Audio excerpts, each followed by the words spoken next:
যে সমস্ত বন্ধুরা ডাব্লিউবিপির জন্য প্রিপারেশন নিচ্ছ, কলকাতা পুলিশের জন্য প্রিপারেশন নিচ্ছ, সেই এক্সাম সেপ্টেম্বর মাসেই হবে, 1 তারিখ হওয়ার কথা ছিল, তো কারণবশত একটু পিছিয়ে গেছে। কেউ ভেবো না যে দেরিতে পরীক্ষাটা হবে, কারণ কলকাতা পুলিশ পরীক্ষা হওয়ার পরেই ডাব্লিউবিপি পরীক্ষাটা হবে, কারণ ডাব্লিউবিপি একটাই পরীক্ষা, ঠিক আছে?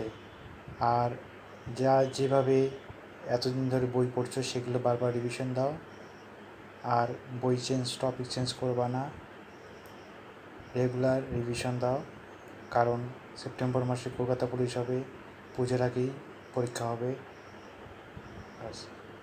আর তোমরা যদি চিরঞ্জিত স্যারের ভিডিও দেখতে পারো খুবই উপকৃত হবে। চিরঞ্জিত স্যার যথাযথভাবে সবাইকে সহযোগিতা করে, আমাদের গাইড হিসেবেও সহযোগিতা করে।